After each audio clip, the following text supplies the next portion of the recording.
Hello student, आज हम Laplace equation two dimensional का सॉल्यूशन के मोर क्वेश्चंस की तरफ चल रहे हैं। पिछले लेक्चर्स में आपने लैप्लेस इक्वेशंस के solutions as a partial differential equation with initial condition and boundary condition देखे थे। इस पर्टिकुलर क्वेश्चन में आप लोगों को बिल्कुल टफनेस नहीं लगेगी, बट हम लोगों को क्वेश्चन की स्टेटमेंट जरूर क्लियर होनी चाहिए कि वो हम लोगों के पास कहना क्या चाह रहा है। चलिए बेटा, an infinitely long uniform plate is bounded by two parallel edges। सबसे पहले तो आप लोग को ध्यान रखना चाहिए कि हम लोग का प्लेट है और पैरेलल एजेस के साथ वो हमारे पास बाउंडेड है। इट मीन्स हम टू डायमेंशन में बात कर रहे हैं। एक दूसरा, हम लोगों के पास जो प्लेट है वो इनफाइनाइटली लॉन्ग है, यानी उसकी लेंथ कितनी आप लोगों के पास इनफाइनाइट है। ठीक है, तो इसी को and at the end at right angle to M, और वो एक प्लेट्स आप लोगों के पास क्या है, राइट एंगल के ऊपर। क्लियर? चलिए, इफ नहीं, the breadth is pi and this end is maintain as temperature 100 at all points. सब पॉइंट्स पे हमारे पास जो टेम्परेचर है वो हमारे पास 100 है, और जिस पॉइंट के ऊपर हमने लेंथ ब्रेथ को क्या रखा है, अपना पाई रखा है।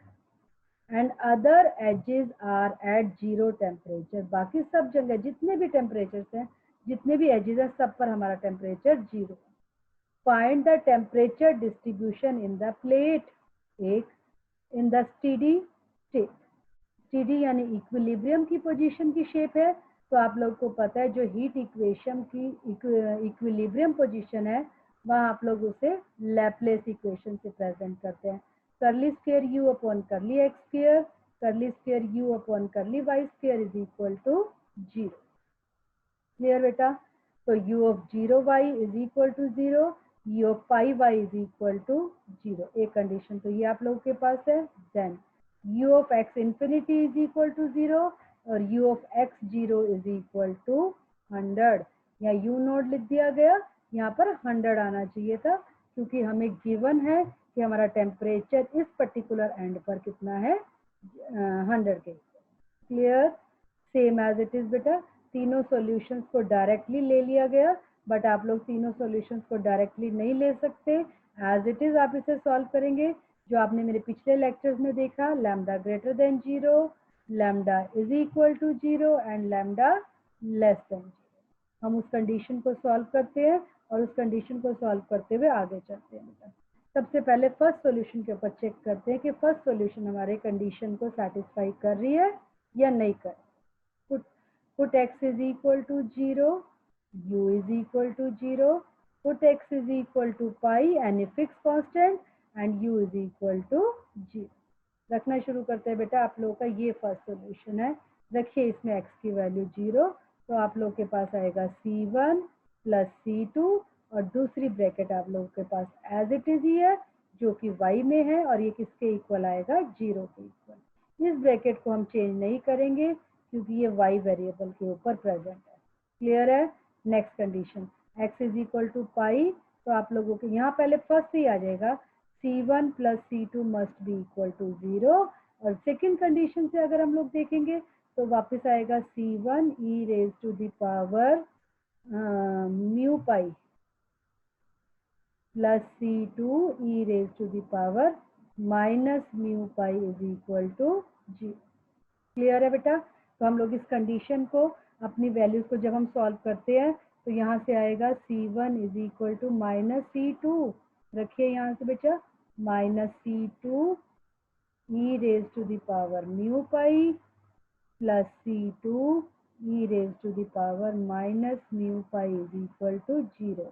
कॉमन निकालेंगे तो c2 इज इक्वल टू 0, और c1 में, और इस कंडीशन में यहाँ बैक फीड करेंगे तो c1 is again equal to 0, जो कि हमारे ट्रिवियल सॉल्यूशन को देगा ux इज इक्वल टू 0, और उससे हमारी ये कंडीशन कंट्राडिक्ट हो गई, क्योंकि जब हमारे पास ट्रिवियल सॉल्यूशन हो गया, then when we put pi is equal to 0, then u can't be equal to 100।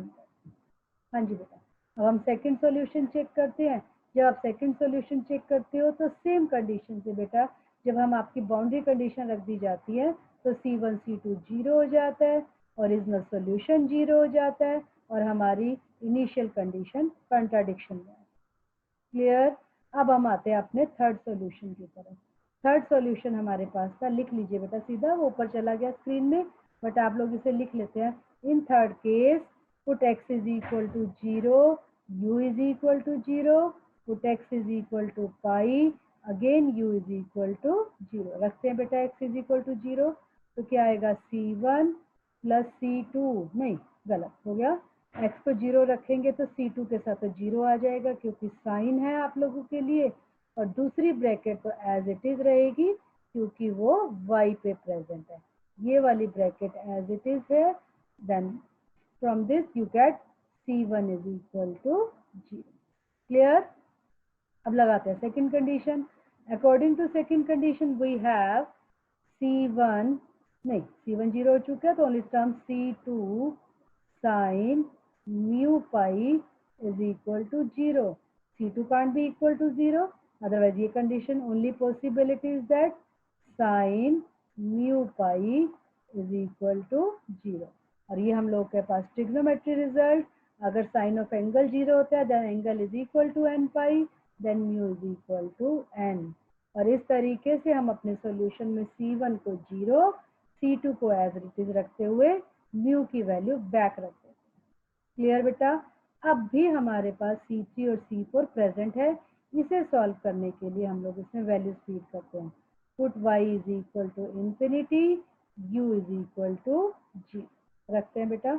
y को इंफिनिटी रखिए, क्या होगा c2 sine nx into c3 e raise to the power n infinity plus c4 e raise to the power minus n infinity.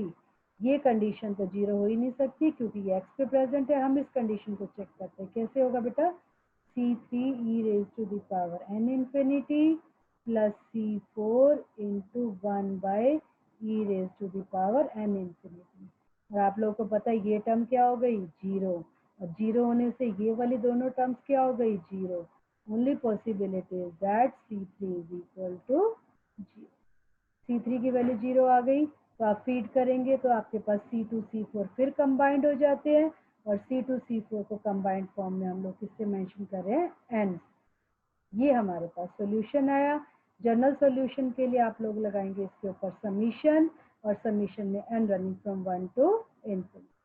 हाँ जी बेटा, अब हमें चाहिए हमारा फोरियर कोफिशिएंट an की वैल्यू, तो उसके लिए हमारे पास Fourier half range sine series लग जाएगी, जिसमें आपके पास fx किसके इक्वल हो गया 100 के इक्वल, क्योंकि हम लोगों को ये गिवन। ठीक है बच्चा, चलो करते हैं। an की वैल्यू 2/l मालूम है, फार्मूला लिख दीजिएगा बेटा, यहाँ पर थोड़ा सा इजी हो जाएगा। fx 100 यहाँ और इजी हो गया क्योंकि 100 कांस्टेंट है, वो बाहर आएगा, अंदर वैल्यू लगाएंगे, साइन ऑफ एंगल का integral cos of angle with negative sine divided by derivative of the angle, limit लगाएंगे तो वही -1 raise to the power n। दोनों केसेस लगाएंगे, n को इवन और n को ऑड, ये हमारा वे है लिखने का। इवन पे हमारी वैल्यू 0 हो गई और ऑड पे हमारी वैल्यू एग्जिस्ट करती है। चाहते हैं तो ऐसा ही रख सकते हो, अदरवाइज आप लोगों ने अगर n की वैल्यू 0 के ऊपर फीड किया है तो आप लोगों को n को क्या हो गया आप लोगों के लिए 2m - 1 पाई, क्योंकि हमारे पास सिर्फ ऑड की कंडीशन है। और इस तरीके से हमारे पास पूरा का पूरा सॉल्यूशन निकल आया। क्लियर। ठीक है, this is all about your today's topic. इसके बाद आप लोग इसकी प्रैक्टिस करिए बच्चा। किसी भी क्वेश्चन में कहीं भी कोई डाउट आता है आप मुझसे बात करिए, मैं आप लोगों को उनके डाउट्स भी इसी तरह से हम लोग यहाँ डिस्कस करेंगे। इस तरीके से आप लोगों का ये पर्टिकुलर चैप्टर, जिसमें हमने लैपलेस इक्वेशन 2 डायमेंशन में, heat and wave equation 1 dimension के सॉल्व सीखिए होगा। बाकी चैप्टर्स के साथ नेक्स्ट लेक्चर में फिर से मिलते हैं।